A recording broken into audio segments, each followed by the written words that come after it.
Hey, you're here for another episode of Live Susan Says, and I realized I didn't put the number in there, but it doesn't matter. We are continuing to roll forward in sharing sales, marketing, strategies, tactics that are going to be helpful for you. Today, we're talking all about leads, dun dun dun, which, let's be honest, there's a lot of talk, especially from marketers, and I'm not dogging any marketers, but lead, which is great. But I'm here to tell you that leads are not all they're cut out to be. And while they're still important, there's actually something that I feel is even more important than leads in order to help you get a quick start to your business. So if you're brand new to me, my name is Susan McVeigh. I'm a business sales strategist. I help entrepreneurs, business owners just like you, sell with more ease without the sleaze, so that you can make more money, more impact while living your life of freedom and flexibility. And if there's one thing that I know for sure, it's that you do not have to work twice as hard to get twice the profits. So if you're brand new to me, please feel free to say hello. If you're on the replay, go ahead and use hashtag replay and let me know where you are watching from, because I'd love to know where in the world you are. We have lots of people all over the world. So today we're talking about leads. Now, what I want you to do is put up an emoji, a GIF, throw me some hearts if you've heard this. You need lots of leads. You need lots of opt-ins. You need lots of people joining your list. You need to grow your audience. You need to grow your list. You need to grow your following. You need to have all these people. And yet, the truth of the matter is, so am I the only one that keeps hearing this? The truth of the matter is that I have worked with clients and students who have lots of people, and they're still not able to make the kind of income and the impact that they want because not all those people are paying them. Not all of them are working with them in their business. Now, why is that, right? So here's the thing. When you focus on leads, and leads are very, very important, because without leads, you're not talking to anybody. So while that is important, I don't think that you actually need as many as you think. So here's the example. And if you're here, say hello. Love to be able to greet you. And when I first started my business, I had like zero audience. And everybody starts from zero. And I think we forget because we are thinking, gosh, I have to build to 100, 1,000, 10,000, 100,000.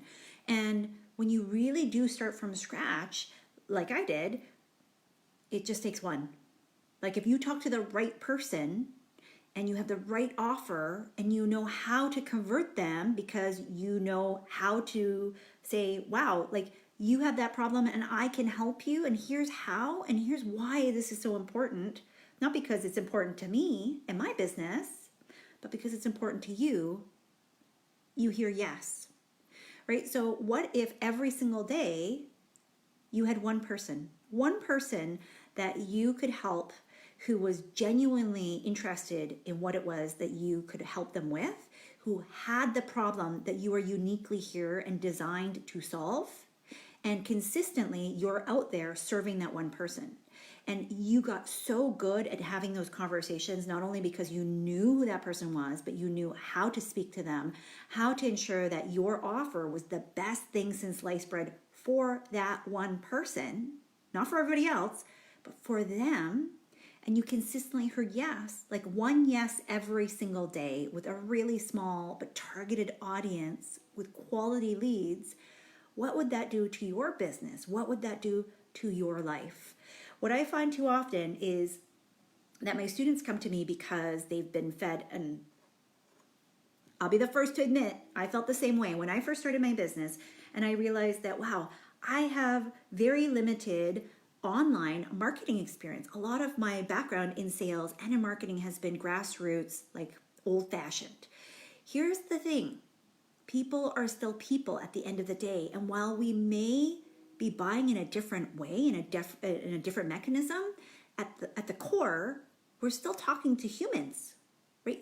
You're interacting with me today. And so when we forget and when we lose sight of the fact that there's a connection that's happening, there's a relationship that has an opportunity to grow, then we miss the mark in terms of how we can still deliver our service and how we want to show up in our business.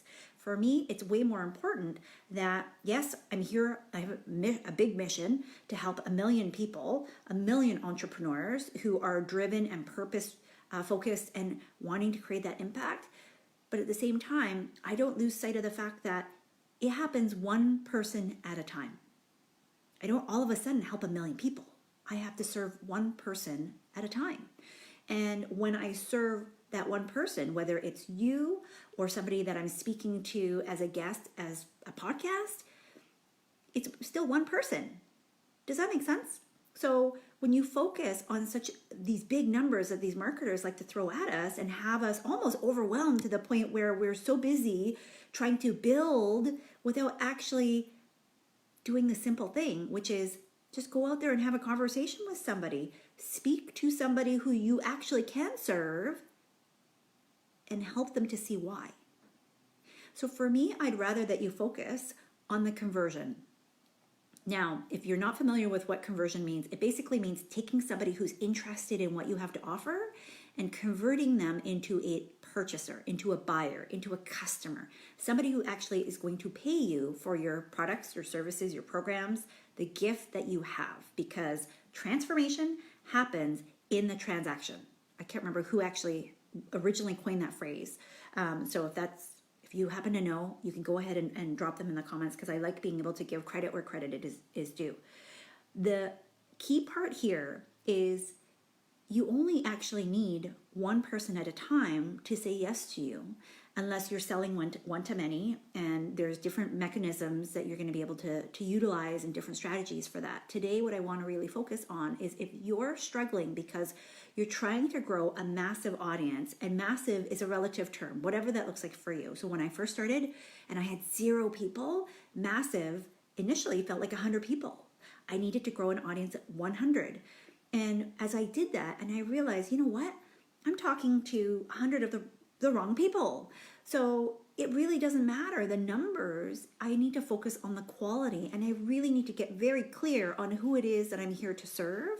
And if I speak to the right person and I know exactly how I help them, and I know how to help them, and I understand the mechanics of a sales conversation, my sales process is really, really comfortable for me, then guess what? If I have those conversations, I am going to hear more yeses than no's. And that was my sole focus in the beginning, to get fully booked out in my one-on-one practice. Now, I know that if you're thinking right now, well, that's all well and good for you, Susan, because sales is your jam. What I want you to understand is sales is a skill. It is not who I am. And it's probably not who you are. So because it's a skill, just like anything, it's like learning to read. If you can learn how to read, you can learn how to sell.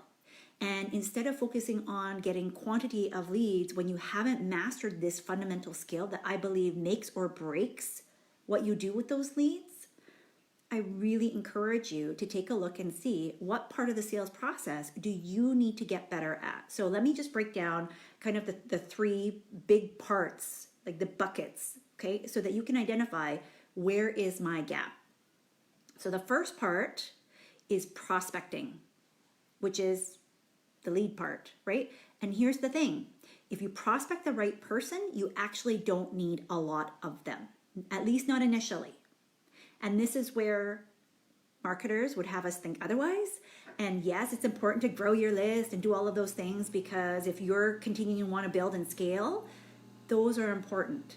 But that is not an initial strategy that you need to focus on. You need to focus on understanding who your prospects are, how you find them, where you find them, and do you have the right skills to be able to speak to them, which is phase 2, which is your conversation, right? So whether you're having a one-to-one conversation, which is my preference, at least when you're first starting out and you need to build these skills, or you're having a one-to-many conversation, and then eventually or concurrently, you're also going to have a one-to-many in terms of a written conversation. Okay, that's what sales page copy is all about.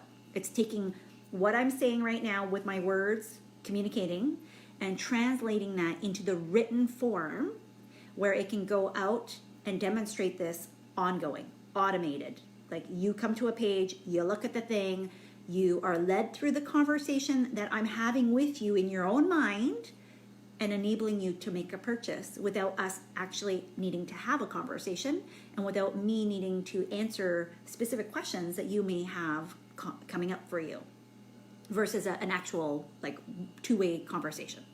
Okay, so sales conversation is the second part. Prospecting was number one. And the last part of the sales process, but not the least, is follow-up. What happens if somebody's not yet ready to buy? What happens if somebody needs more time, more information, or if you're working with corporate buyers? There's a decision-making matrix where you need to go up the chain or other people need to be involved. What does that process look like? So all of that is kind of lumped into the back end that I call fantastic follow-ups. So I want you to identify for yourself, which of these three pieces do you need to focus on?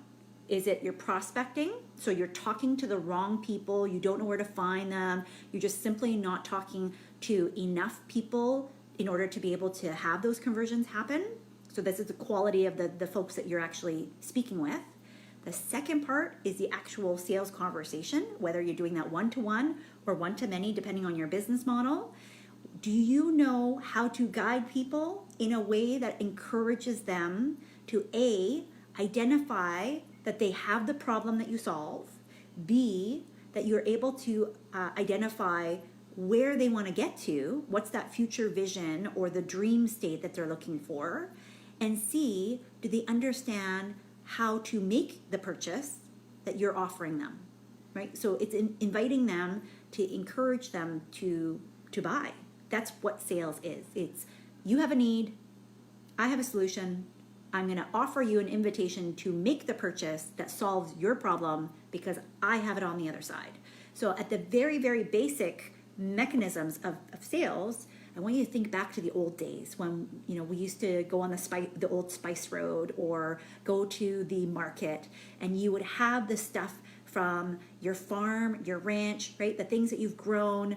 So vegetables, fruits, eggs, all of that good stuff. And we would take it to the market. And along the way or at the market, we would have people that would barter with us, right? So I have bread that I've made and I need eggs. And so they would exchange that for the payment.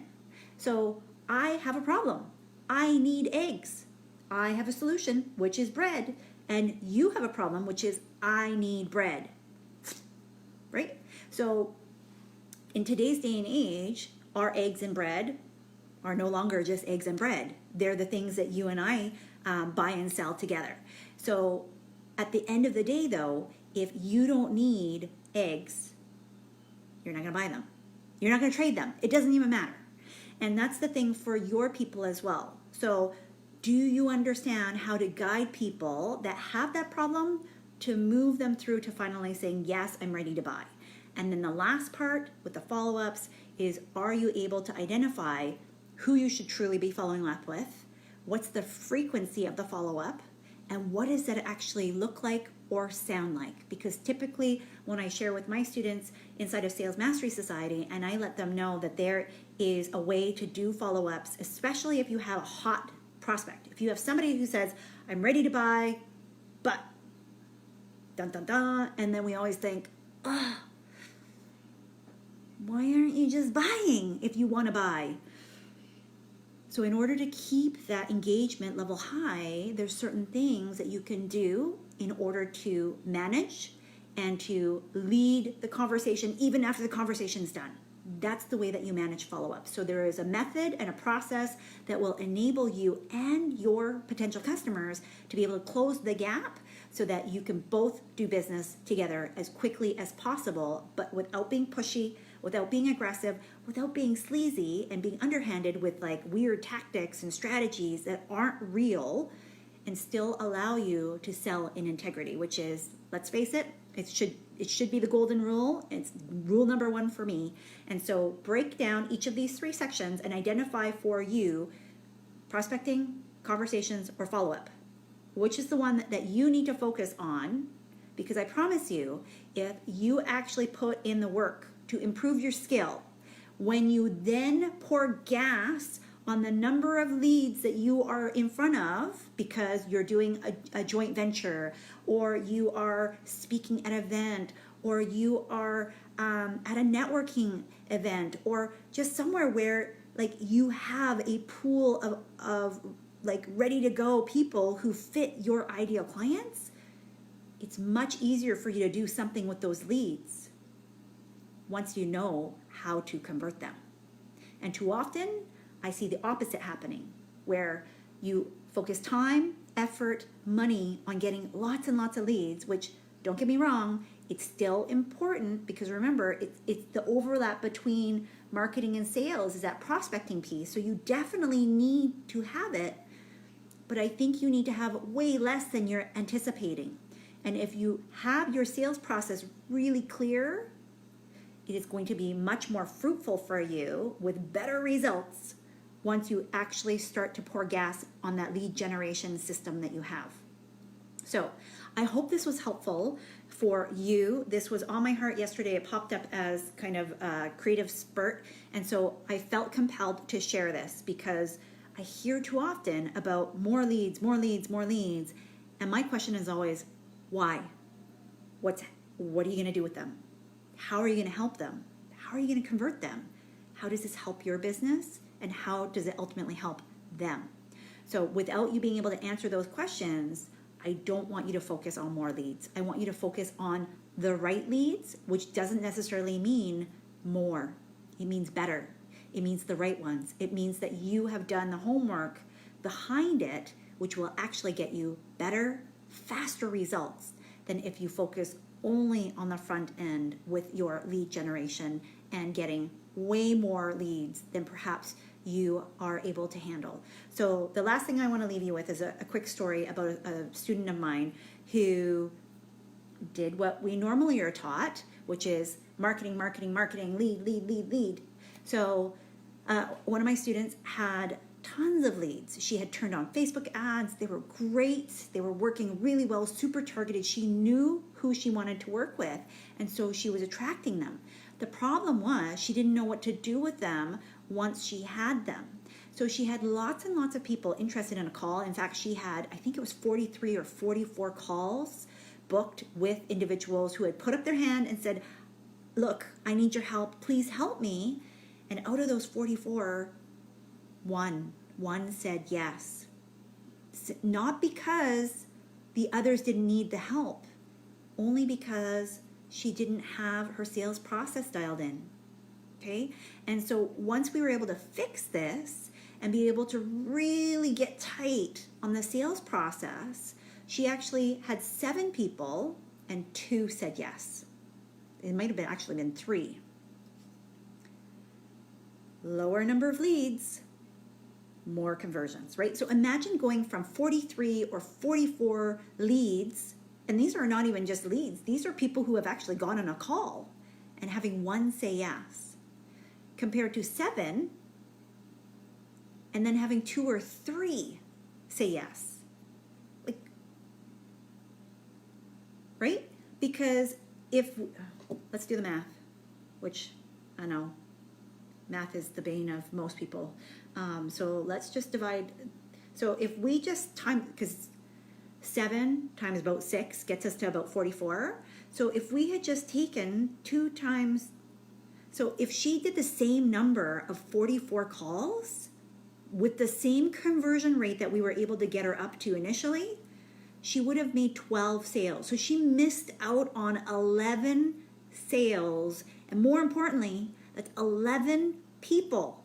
Because remember, it's all about people. It's not just about the money. The people is why you're here. And that's probably why it's driving you bonkers, because you could help so many more people. And you're not able to do that if you can't consistently hear the yes. So for this particular client, 44 calls, 1 yes. By the time, and we only worked together for 4 weeks in my sales program. She had 7 people interested in her program, and this was a higher price program.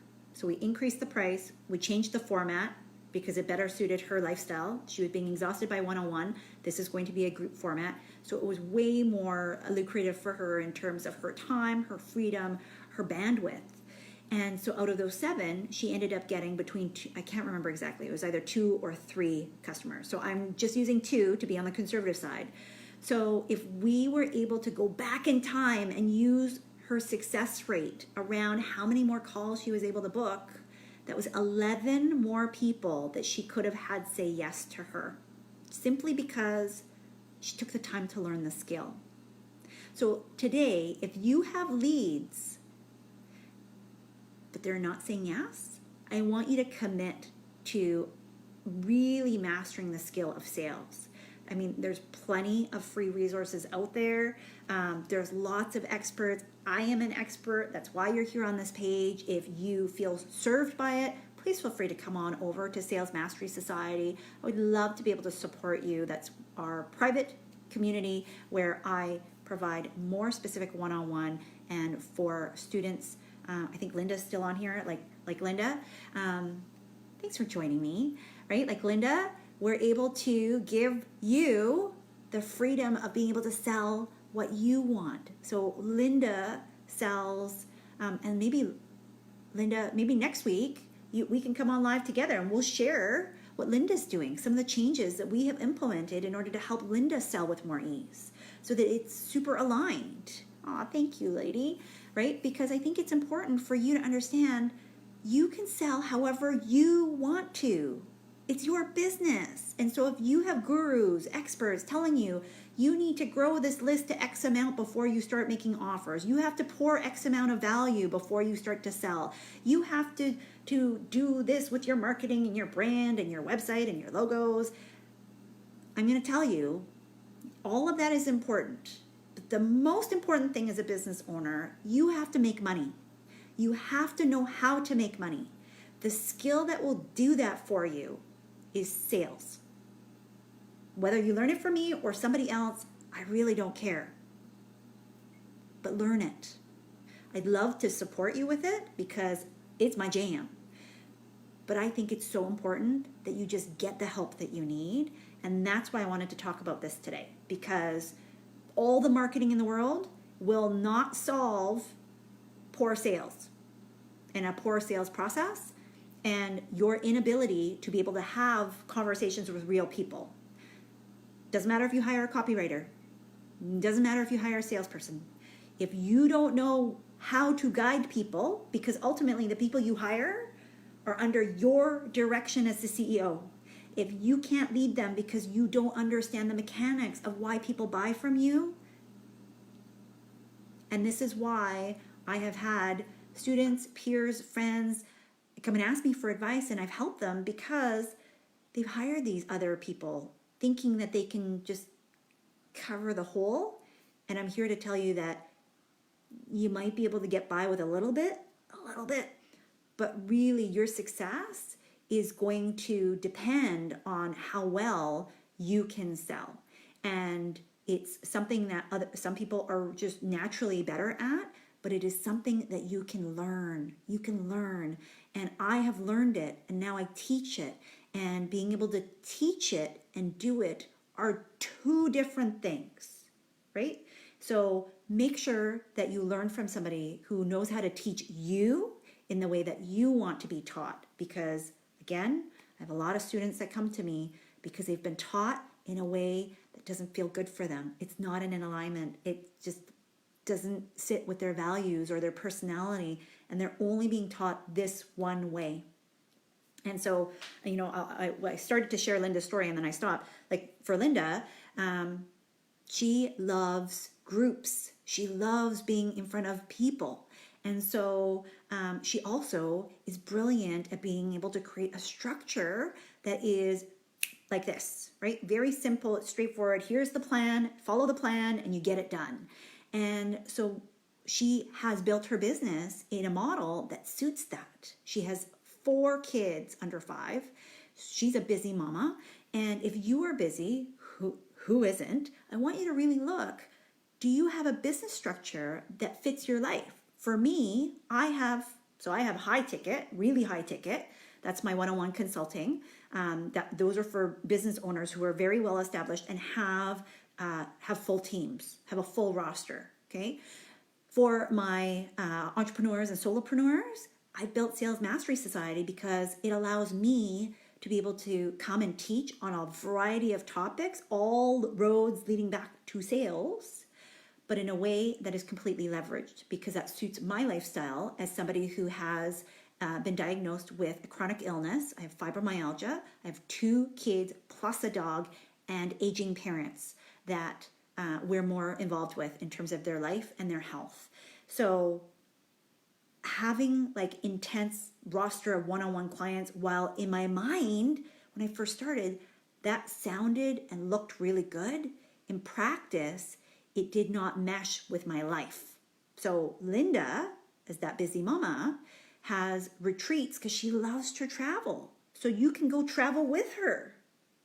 The next one's in Morocco, right, Linda? So I think she has Morocco and Paris on the books for next year because she loves to travel. She wants to take her family with her too. So she can do that. And in the meantime, she also has created, so again, we said one-on-ones, does that fit your lifestyle? Does it fit your client's lifestyle?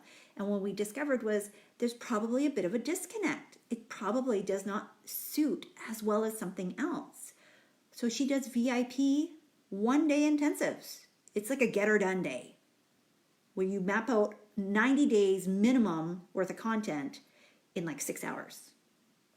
Who does not want that, right? Like if you could do 1 day to map out 3 months of your content, because let me, am I the only one? You know that you need to do content, just like you know you need to sell, but it's one of those things where you push it, and then you're scrambling like, I gotta post this, I gotta post this. We all know that gif, right? The Jim Carrey like, for Linda's clients, this is a perfect match. And Linda, I think you're adding a domestic in New Orleans. Yay! That's so exciting. So exciting. I'm so happy for you, Mama. And so I think when you're excited, when you have alignment, when it suits you first as a business owner and as a person, because remember, you're selling person to person, and that's why the number of leads, yeah, it's kind of important, but really only as you're growing and scaling your business. When you're in the initial stages and you're still validating, you need to attract the right person. But more importantly, when you have the right person, you need to be able to convert them. You need to be able to say, I know you, I recognize you, you are my ideal client, and I know exactly what's going to make you buy from me and lead them to the promised land so that they say yes consistently. If you are not at least at a 30 or 40% conversion, because statistically you should be hitting 10 to 20. So if in working on the skill, you cannot hit at least 30 to 40 and then even beyond that, because for my students that specifically do my sales program, my goal is at least a minimum of 50, if not higher, because we focus on quality and we focus on really making sure that you understand the conversation that's taking place when you're selling to that person. So when you're selling directly to the individual, so this is caveat, not for those of you that are selling corporate, business to business style. That's a whole other ball game in terms of the style of conversation, the style of questions that need to be asked. Very similar, but not exactly the same, right? And so that's what I want you to think about. That's what I want to leave you with today, is really about when you have that full alignment and you really consider your business model, but also you don't need as many leads as you think you do. If you focus on the quality of your sales process, and we dissected the 3 pieces that I want you to get really granular on, that you need to hone those skills. You might need to learn all of it, but you can't learn all of it all at once. So pick your process. Pick which one. Focus on one. Learn it, practice, get better. And this is the thing. Too often we're asking for feedback from people who don't have the skill set. And I I openly tell people in here on my page, as well as in my free community, I will help you. That's what I'm here for. But if you don't ask for help, I can't give it to you. So if you're struggling, I'm here to help you because I want you to succeed. I want you to win. And if you're asking other people to help who don't have a background in sales, it's like the blind leading the blind. Don't do that. That's why I offer this. That's why I freely say, tell me where you're stuck. Show me. Give me examples. Ask your questions, because it allows me to help not only you, but perhaps others who are also struggling with the same thing. And that's how I give back to my communities. I can't do it all the time, but as much as I possibly can, I definitely use your questions, your comments for my inspiration for content like this. So that's how I help you when you're outside of my paid community like Sales Mastery Society. So thank you, thank you, thank you. Go and follow Linda. If you need help with content, reach out to her, because remember, one day, 90 days worth of content. Amazing, right? So thank you, Linda, for joining me. And I'm going to send you a message because I'd love for us to have a conversation maybe next Wednesday, chatting on the page about how we made that shift and how much easier sales is for you. I'd love to be able to showcase your success. So thank you, and we will see you again next Wednesday. Usually I'm on here Wednesdays, 1 p.m. Pacific. Thanks, and we'll see you again. Bye-bye.